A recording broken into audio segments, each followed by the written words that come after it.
And so for me, it's been a huge privilege to be part of the wider vision of Winchester Diocese. And I think for some of you, as I've talked to you about what we're doing in the diocese and the deanery of Winchester, it's a kind of, finally, things are happening in line of where we've been heading as a parish for many, many years, in trying to serve missionally, trying to look outwards to the community around us, trying to bring people into contact with Jesus and talking about who Jesus is in a really vibrant and lively way.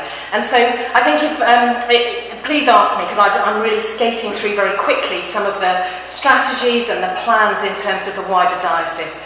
But I really feel strongly that we're in the same direction, and there's a lot of things that are happening that we really need to have our voices as part of an Anglican communion who is passionate about serving Jesus missionally, really heard as loudly as possible. So there's five main areas that the diocese is working on at the moment. One is looking at the rule of life, which, if you've not heard of it, is a Benedictine way of really articulating up, in and out as a method and a routine. There's a meeting at Highfield on Wednesday evening that Trish and I are going to, if anybody wants a lift, with Sally Dakin, just to talk a little bit more about developing your own personal spirituality. So if anybody wants to come along, give us a shout. The second thing is developing our international perspective. So we're really diminished by only serving Winchester. We need to have a global perspective. And we've got Paul Thaxter as the head of our World Mission Group. And we're looking particularly at developing, as Amy was saying, on the margins. Myanmar is now an open country as it wasn't before. Nigel's travelling there later in the year. And Bishop Jonathan's got a real strategy and a heart for Myanmar. And the Congo is emerging as a place which is no longer at war, and we need to be, as Christians, really serving faithfully. And those areas have had links with Winchester Diocese for a very long time. Myanmar was founded from Winchester Diocese, the Anglican community. So that's two things. Thirdly, strengthening our engagement with schools. We know the amazing stuff that Lena's been doing for ages in Shirley Parish, and the Diocese of Winchester, all of those church schools, some of whom have really tentative links with the church, some have fantastic links with the church. And the diocese is saying we need to really invest with that. So we've got Jeff Williams as our leader. We had the You Matter thing, you might have seen some social media stuff about having sheep around. So that's been a really significant investment in terms of developing and growing. And fourthly, the idea of having fresh expressions of church. So looking where church isn't already existing. So out of the buildings, stop talking about buildings, you Anglicans, and think about worshipping communities in alternative places. And certainly in Southampton Deanery, we've got the Monty's Cafe over in Sholing, and the Pioneer Curate there. There's John O'Harvey in Eastleigh, who's doing lots of stuff around sporting communities, so running and cycling and walking football, with people who would never ever go anywhere near a church building. The fifth thing is about, just as Dan was saying, developing opportunities for evangelism, increasing confidence. So the Pilgrim course and the Alpha course is part of that. So those are things that are already going on, have been for the last couple of years.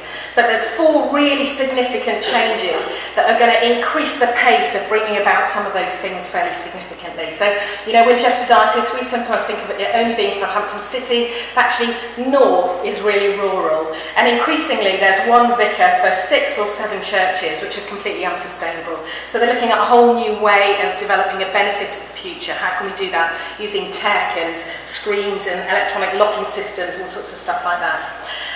Secondly, developing in the major development areas, the MDAs, new builds. You will have seen down by the waterfront, there's a lot of new work, new houses going up. What are we doing as a church in terms of investing that?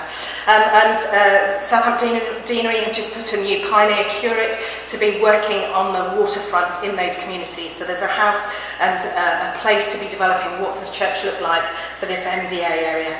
Thirdly, developing further education. So Highfield have done lots of stuff over the years with students at Southampton University. Solent University have got really poor uptake in terms of working with students from the Anglican Church. So we're really looking at trying to develop that and look at new ways of developing the students. And also with City College. So Bishop Tim has a particular responsibility for tertiary education. So he's really enthusiastic that we're engaging with the young teenagers and students. And the fourth one is about developing the resource church, and those of you that were on the PCC will have heard Dan talking about the potential for an HTB plant in Southampton and another one in Basingstoke within the next year or so. So all of those are ways in which the diocese and the deanery are really passionate about making church accessible to people where it never has been before. And so I'd really encourage you to ask questions, to pray, and to look at the website every now and again just to see what's going on, because we're really in line with working together in terms of developing new churches. You've never seen it before as an Anglican. And Simon's going to talk about the national picture. You can imagine a supper in the Clift household is stimulating. So Esther's deanery and diocese, and I'm going to sit down. I'm part of the General Synod, which is like the Parliament of the Church of England. Oh, how exciting!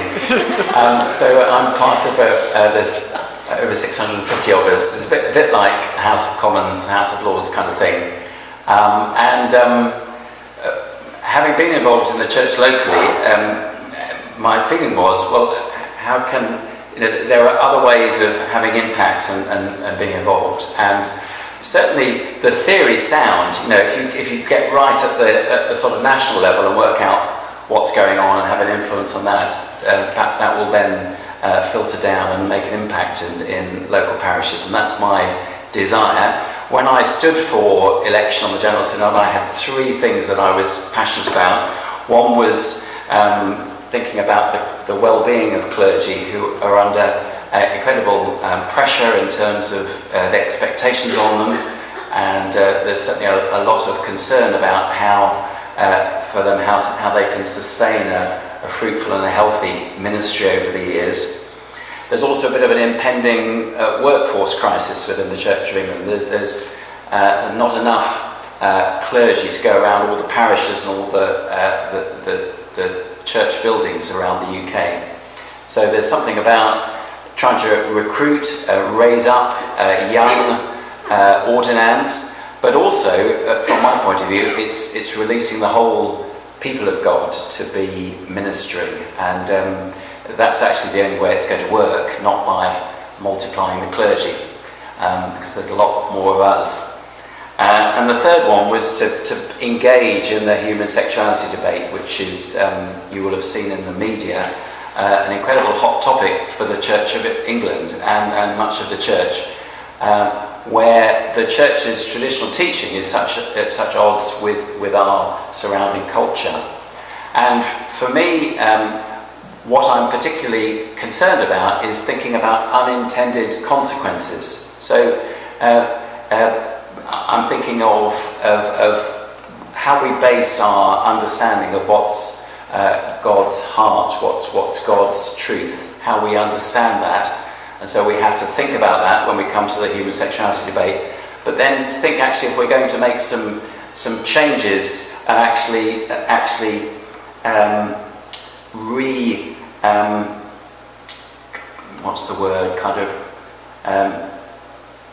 reinterpreting things that are plainly spoken about in the scriptures, then what about other issues that we hold very firmly to? So we have to be really careful of unintended consequences. I'm very happy to talk more about that.